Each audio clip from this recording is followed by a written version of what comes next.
जय श्री कृष्ण। राधे राधे। आज हम सुनेंगे सकट चौथ व्रत कथा। एक साहूकार और साहूकारनी की कथा। एक साहूकार और एक साहूकारनी थे। वह धर्म पुण्य को नहीं मानते थे, इसके कारण उनके कोई बच्चा नहीं था। एक दिन साहूकारनी पड़ोसी के घर गई। उस दिन सकट चौथ था। वहाँ पड़ोसन सकट चौथ की पूजा करके कहानी सुना रही थी। साहूकारनी ने पड़ोसन से पूछा कि तुम क्या कर रही हो। तब पड़ोसन बोली कि आज चौथ का व्रत है, इसलिए कहानी सुना रही हूँ। तब साहूकारनी बोली, चौथ के व्रत करने से क्या होता है। तब पड़ोसन बोली, इसे करने से अन्न धन सुहाग पुत्र सब मिलता है। तब साहूकारनी ने कहा, यदि मेरा गर्भ रह जाए तो मैं 1.25 सेर तिलकुट करूंगी और चौथ का व्रत करूंगी। भगवान गणेश जी की कृपा से साहूकारनी के गर्भ रह गया और वो बोली कि मेरे लड़का हो जाए तो मैं 2.5 सेर तिलकुट करूंगी। कुछ दिन बाद उसके लड़का हो गया तो वो बोली कि हे चौथ महारानी, मेरे बेटे का विवाह हो जाएगा तो 5.25 सेर का तिलकुट करूंगी। कुछ वर्षों बाद उसके बेटे का विवाह तय हो गया और उसका बेटा विवाह करने चला गया, लेकिन उस साहूकारनी ने तिलकुट नहीं किया।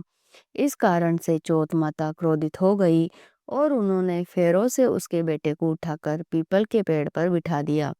सभी वर को खोजने लगे पर वो नहीं मिला। हताश होकर सारे लोग अपने अपने घर लौट गए। इधर जिस लड़की से साहूकारनी के लड़के का विवाह होने वाला था, वह अपनी सहेलियों के साथ गणगौर पूजने के लिए जंगल में दूब लेने गई।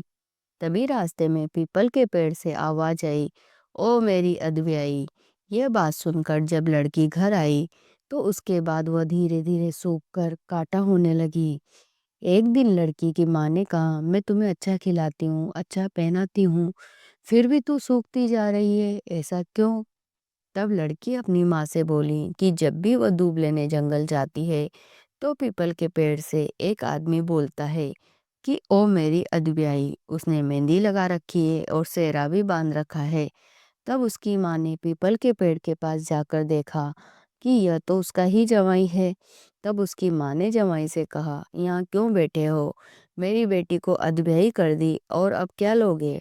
साहूकारनी का बेटा बोला, मेरी माँ ने चौथ का तिलकुट बोला था लेकिन नहीं किया, इसलिए चौथ माता ने नाराज होकर यहाँ बिठा दिया। यह सुनकर उस लड़की की माँ साहूकारनी के घर गई और उससे पूछा कि तुमने सकट चौथ का कुछ बोला है क्या। तब साहूकारनी बोली, तिलकुट बोला था। उसके बाद साहूकारनी बोली, मेरा बेटा घर आ जाए तो 2.5 मन का तिलकुट करूंगी। इससे भगवान गणेश जी प्रसन्न हो गए और उसके बेटे को फेरों में लाकर बिठा दिया। बेटे का विवाह धूमधाम से हो गया। जब साहूकारनी के बेटा और बहू घर आ गए तब साहूकारनी ने 2.5 मन का तिलकुट किया और बोली, हे चौथ माता, आपके आशीर्वाद से मेरे बेटे बहू घर आए हैं, जिससे मैं हमेशा तिलकुट करके व्रत करूंगी। इसके बाद सारे नगरवासियों ने तिलकुट के साथ सकट व्रत करना प्रारंभ कर दिया। हे सकट चौथ, जिस तरह साहूकारनी को बेटे बहू से मिलवाया, वैसे ही हम सबको मिलवाना। इस कथा को कहने सुनने वालों का भला करना। बोलो सकट चौथ की जय, बोलो गणेश भगवान की जय। तो दोस्तों, मुझे उम्मीद है कि यह व्रत कथा आपको पसंद आई होगी। यदि वीडियो अच्छी लगी हो तो लाइक करें, शेयर करें और हमारे चैनल धर्म और कहानी को सब्सक्राइब जरूर करें। मिलते हैं अगली वीडियो में, तब तक के लिए जय श्री कृष्ण। राधे राधे।